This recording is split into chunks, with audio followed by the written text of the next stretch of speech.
Hey y'all. Hey. Welcome to the Do Your Big One Challenge. Woo!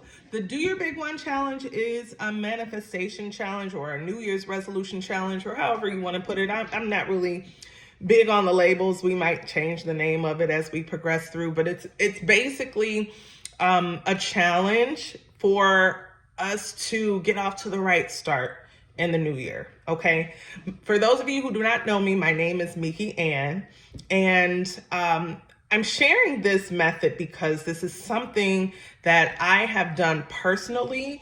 Several years, several times. And I've gotten a lot of success by starting off my year using this method in December for the month of December. So we're going to use the entire month of December. We're going to talk about like the expectations on the next video, but really basically what it is, it's setting the tone for the upcoming year in December. That's what we're going to be doing. So some would call this a ritual. I like to call it a ritual. Some, for those of you who are, a little spiritually challenged, if you would, or averse, you could call it a method, right? Because we're not going to be doing anything crazy or outlandish. We're not conjuring spirits or, anything like that. We're working with our own personal energy, our own personal power.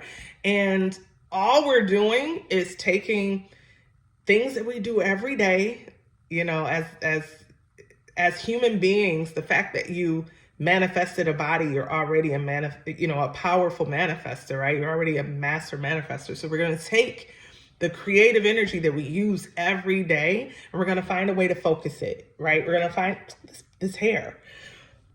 We're going to find a way to focus that energy so that we get more of the outcomes that we're looking for and they're less chaotic, right? Because, you may have noticed that when you're mad and you're upset, all hell breaks loose, and all of the things that you think bad could happen do happen, when you're in a heavy place. And that's because oftentimes when we're in negativity, our energy is very focused, very concentrated on those negative things, those negative outcomes.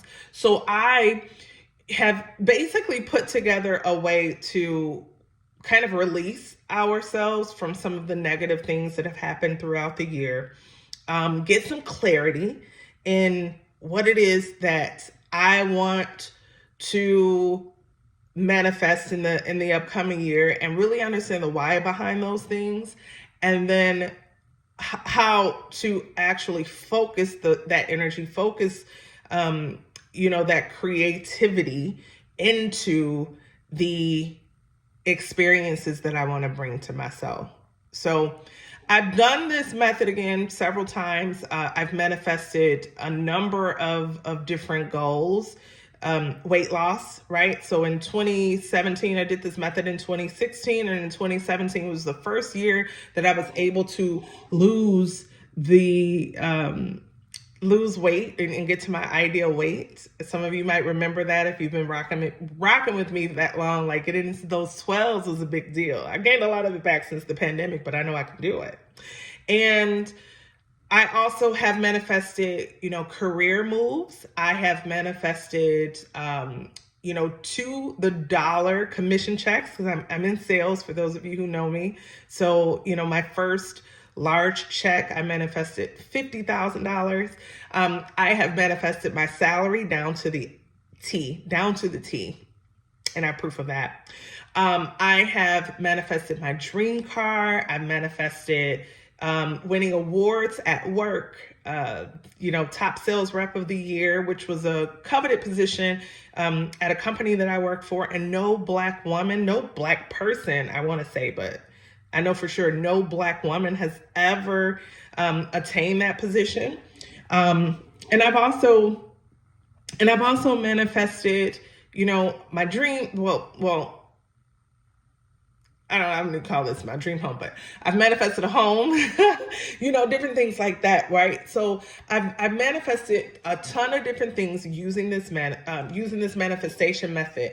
And I just, I know that a lot of people struggle with keeping their New Year's resolution. So I wanted to share this method with you all so that you can feel powerful in this upcoming year. The next year is a personal year, or I'm sorry, not personal, a universal year 8. That's for the collective, and we'll talk a little bit about that, as we progress. But for those of you who understand numerology, the number 8 is a number of personal power. It's a number of financial prosperity. It is a number of karmic, karmic happening. So what you of reaping what you sow, right? It's a very powerful number, right? It's a number of getting due what you put in, reaping what you sow, right? It's a different way to say it. So this is going to be a really, really good year for you to focus your energy. Okay, you're gonna have to, right? So we're gonna talk through some techniques on how to get clear, how to really know what it is that you should be manifesting, because I find that is oftentimes one of the problems. Is a lot of times people don't know what they should even want. I know I've struggled with that. And so we're going to talk about, how to decide what it is that you want to put your energy into, and then what moves you need to make in order to kind of settle that energy and make sure that your creative energy is channeled into bringing the positive things into your experience. And then from there, who knows, maybe after this challenge, we'll put together something where we can kind of stick together and be accountability partners for each other throughout the year. So with that being said, I'm going to do another video here in a moment where we're going to talk about kind of the expectations, what you should expect from me as your facilitator, and then also what you should really expect from yourself. Okay. And then, all of that good stuff. So we'll talk about that in the next video. Thank you for joining, and I'll see you in the next video.